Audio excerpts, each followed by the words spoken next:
জলপাইগুড়ির ধূপগুড়ির অন্তর্গত খট্টিমারিতে দুটি বোল্ডার বোঝাই ট্রাককে আটক করে স্থানীয়রা। বুধবার বোল্ডার বোঝাই ট্রাক দুটি যাওয়ার সময় স্থানীয়দের নজরে আসে। তারপরেই দুটি আলাদা জায়গায় ট্রাক দুটিকে আটক দেওয়া হয়। সেই খবর সময় কলকাতার প্রতিনিধির কাছে আসতেই ঘটনাস্থলে পৌঁছে যায় আমাদের ক্যামেরা। প্রথমে ট্রাক দুটির চালকের খোঁজ মিলছিল না। একটি ট্রাকের সামনে সিভিক পুলিশ ও এক পুলিশ অফিসার, আর তার পাশেই ছিলেন স্থানীয় যুবকরা। সেখান থেকে ঢিলছোড়া দূরত্বেই ছিল আরও একটি ট্রাক। সেখানকার ছবিটাও ঠিক একই রকম। ট্রাকের একটু দূরে ছিল পুলিশের গাড়ি। ট্রাককে ঘিরে ছিল স্থানীয়দের ভিড়। গোটা পরিস্থিতি ক্যামেরা বন্দি করতে মুহূর্তের মধ্যে ধূপগুড়ি থানার অন্তর্গত ডাউকিমারি পুলিশ ফাঁড়ির একের পর এক পুলিশ আধিকারিকরা এসে উপস্থিত হন। তবে গোটা বিষয় নিয়ে মুখ খুলতে নারাজ ঘটনাস্থলের উপস্থিত পুলিশ কর্মীরা। জানা গেছে বেশ কয়েকদিন ধরেই ঝাড় আলতা ২ নম্বর গ্রাম পঞ্চায়েতের বিভিন্ন এলাকা থেকে বোল্ডার বোঝাই ট্রাক রাতের অন্ধকারে দাপিয়ে বেড়াচ্ছে। এই ঘটনা নিয়ে আমরা বিস্তারিত জানবো। আমাদের সঙ্গে রয়েছেন আমাদের প্রতিনিধি সানি রায়। সানি, কি পরিস্থিতি সেখানকার? একেবারে দেখো রিম্পি, আজ সকাল থেকে যে ছবিটা দেখা যাচ্ছিল তা কিন্তু রীতিমতো একটা চাঞ্চল্যকর পরিবেশ সৃষ্টি করে দিয়েছে গোটা এলাকায়। এবং এই মুহূর্তে যেমনটা আমাদের কাছে খবর রয়েছে, যেমনটা আমরা আজকে দিনভর সেই খবরের দিকে নজর রেখেছিলাম, যে বোল্ডার বোঝাই যে ট্রাক রয়েছে সেই দুটো ট্রাক কিন্তু স্থানীয়রা আটক করে এবং তারপরে ঘটনাস্থলে পুলিশ প্রশাসন উপস্থিতি হয় এবং পুলিশ প্রশাসন দীর্ঘ টালবাহানার পর কিন্তু সেখান থেকে দুটি বোল্ডার বোঝাই ট্রাককে কিন্তু ধূপগুড়ি থানায় নিয়ে যাওয়া হয়। এখনো পর্যন্ত কিন্তু আমরা যে জেলা প্রশাসন থেকে শুরু করে ব্লক প্রশাসন প্রত্যেকের সঙ্গে যোগাযোগ করার চেষ্টা করেছিলাম, কিন্তু কোনোভাবেই তা এখনো পর্যন্ত আমরা কোনো সদুত্তর পাইনি। তবে যেটা অভিযোগ তোলা হচ্ছে যে বেশ কিছুদিন ধরেই কিন্তু বোল্ডার বোঝাই গাড়ি বিভিন্ন এলাকা দিয়ে কিন্তু পারাপার হচ্ছে এবং মুখ্যমন্ত্রীর করা নির্দেশিকার পরেই একদিকে যখন তৎপর হয়েছে পুলিশ প্রশাসন, সে জায়গায় শহর অঞ্চলগুলি অতিক্রান্ত করে কিন্তু বিভিন্ন যে গ্রাম্য পথগুলি রয়েছে সেই পথগুলিকেই কিন্তু বেছে নিয়েছে এই পাথর ব্যবসায়ীরা এবং সেখানেই অবৈধভাবে পুলিশের চোখে ফাঁকি দিয়ে কিন্তু এভাবেই চলছিল। কিন্তু আজ যে ছবিটা ধরা পড়লো, স্থানীয়রা যেমনটা অভিযোগ করছে যে পুলিশ প্রশাসন সেখানে গিয়ে কিন্তু আজকে একটা নাটকীয় চিত্র কিন্তু সেখানে তৈরি করে দিয়েছে।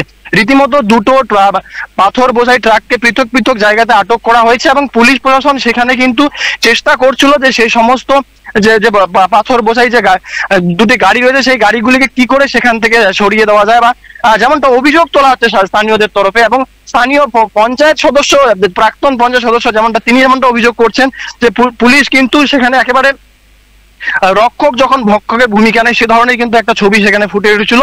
যদিও অবশেষে চাপে পড়েই কিন্তু সেখান থেকে থানাতে নিয়ে যাওয়া হয়েছিল। তবে প্রশ্ন উঠছে যে এত বড় ট্রাকে করে এতগুলো বোল্ডার কোথায় যাচ্ছিল এবং ঠিক রাতের অন্ধকারকে কাজে লাগিয়ে যেদিক থেকে নেওয়া হচ্ছিল, পুলিশ প্রশাসন যেখানে রয়েছে, যেখানে ভিলেজ পুলিশের তৎপরতা রয়েছে, সেখানে দাঁড়িয়ে এই ধরনের ঘটনা কিন্তু মোটেই কাম্য নয়, যেমনটা অভিযোগ তোলা হচ্ছিল।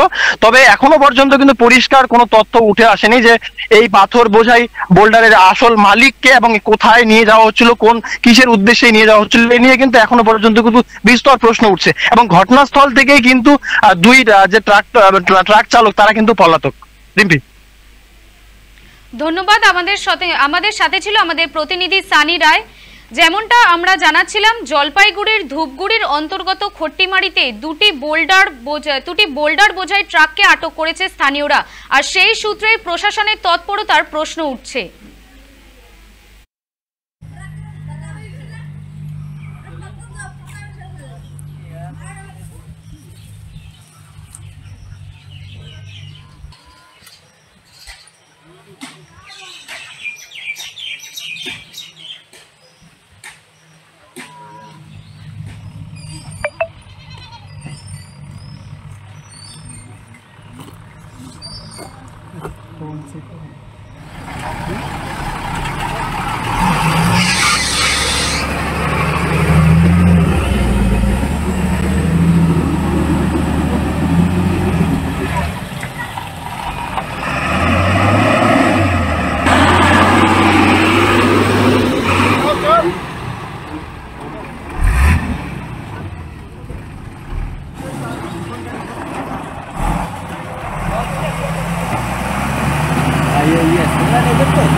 ভালো তো